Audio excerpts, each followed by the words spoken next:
Hi everybody, David Paul here in the KHOU 11 Weather Center. Wanted to step in and give you a quick update on the tropics. We've got Melissa, tropical storm now in the Caribbean, in the Central Caribbean. This one is expected to stay put and strengthen perhaps into a major hurricane over the weekend. And if it stays in the same general area that entire time, it could be a significant flooding threat on top of hurricane threat for the northern Caribbean islands, Jamaica, Haiti, Dominican Republic, Cuba. So we're watching that. I'll give you a complete update on that here as we move forward. First of all, Melissa, now tropical storm. We need to get Nestor, Olga, and Pablo off the list to get to 16 storms. That is where Colorado State thought we would be when we ended the season. And remember, the season ends at the end of November. So I think we're going to get close to their forecast number. Sea surface temps. Now, this is interesting. As we look down here in the Central Caribbean, 90-degree sea surface temperature. So the skin temperature of the water is very warm in the Caribbean. Again, this is where Melissa is beginning to form now, a tropical storm. Still very warm water over the Gulf, but nothing expected to forecast to develop there.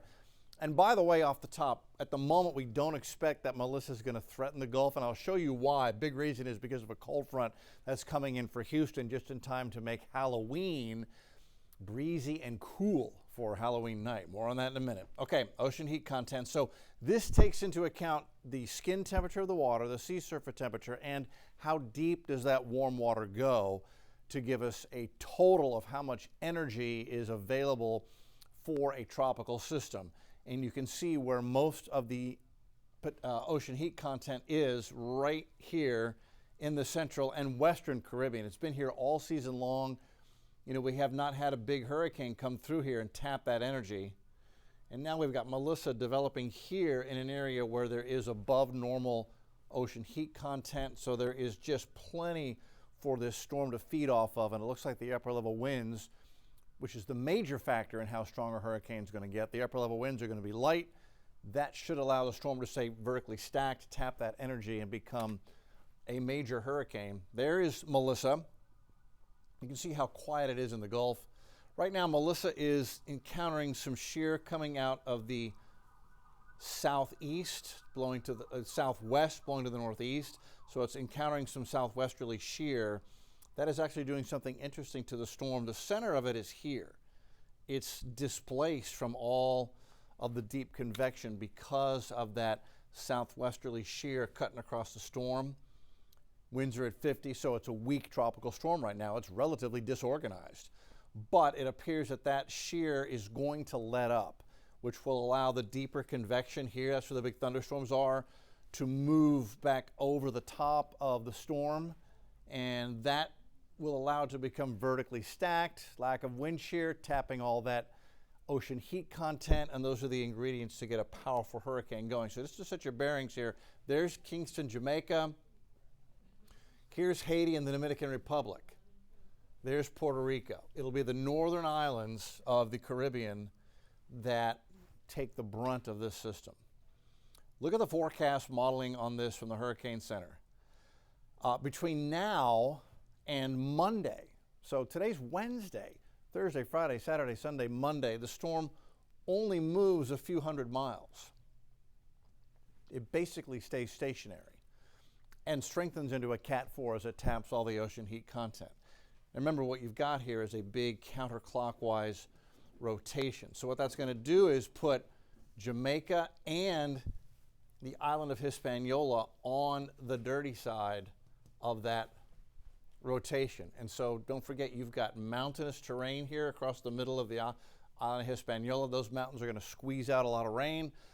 Flash flooding, life-threatening flash flooding is a real threat now through the first part of next week for Jamaica and particularly the mountainous regions of Haiti and the Dominican Republic. Modeling on this is unusual, but there it is. That's the European model. The storm just doesn't move between now and Tuesday. The European still has it here, absolutely soaking Kingston and Jamaica. This is like Harvey, where we had this tropical system come inland and stay. You know, this would be Houston. You know, down here's Corpus. That's the setup. If you would lay the two over each other, That's the setup putting Jamaica on the wet side of this storm. Only in this case, instead of weakening, the storm will be intensifying. Let me just back that up and let's do that again. Really unusual modeling on this. So here we are now. We'll take you into Friday. Let's go into Saturday. So between now and Saturday, the system sits here. At this point, perhaps a Cat 1 hurricane. Go into Sunday, Monday, all the way back into Tuesday, and the storm system just doesn't move much as it intensifies. When you start seeing these isobars stack up like this, it's a sign of intensity, an intensifying surface low pressure area. So that's the forecast modeling on it. It doesn't move much. And therefore the rainfall potential is extraordinarily high, and rainfall modeling on tropical systems like this usually underdoes it. So I would say, you know, it's putting out 13 to 17 inches of rain for Jamaica. I would double it. 30 inches, absolutely possible here. 10 to 20 inches here. That's orographically squeezed out by the mountain range in here. It hits the mountains, rises, and squeezes out the rain. So you could easily see 20 inches of rain here, 20 to 30 inches of rain. Significant mudslide flash flooding threat. Eastern Cuba. Models are putting out 4, 5, 6 inches of rain. I'd double that to 15 at least for potential rain across eastern Cuba. What's going to move it? So this is the forecast modeling, northern hemisphere, western hemisphere, going into Monday. Monday, the storm is still sitting right here. Cuba, Haiti, Jamaica. But I want you to watch what happens. What finally moves it? This approaching trough and cold front. That's the cold front that's going to bring us this wonderfully cool weather and breezy weather for Halloween, the end of next week. This is Wednesday when the front goes through here. And that front is basically, watch how it just sweeps the storm out to sea. And that's why it's not coming into the Gulf and threatening the United States. That's why it's going to be pushed up the East Coast. That is a very, very common occurrence when we get into the fall. That's why it's very difficult for storms to get further west than that in the fall, because these fronts start coming, and if they get going, they sweep them away. And that's exactly what that is going to do.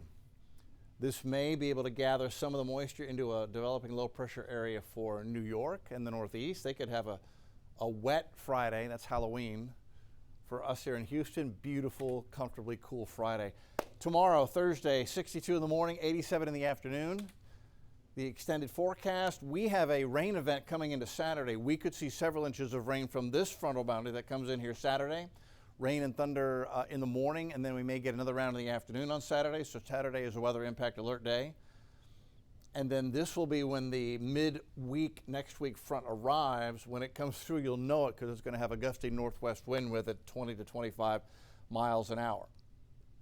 Also on Plus right now, you can just click on it, is the latest weather update for the Houston area, where we talk all about what's expected Saturday with our weather impact alert. And you can also catch an update on that on our next live broadcast. That's on KHOU 11 News at 10 o'clock, on TV and on Plus at 10 o'clock. We'll see you then.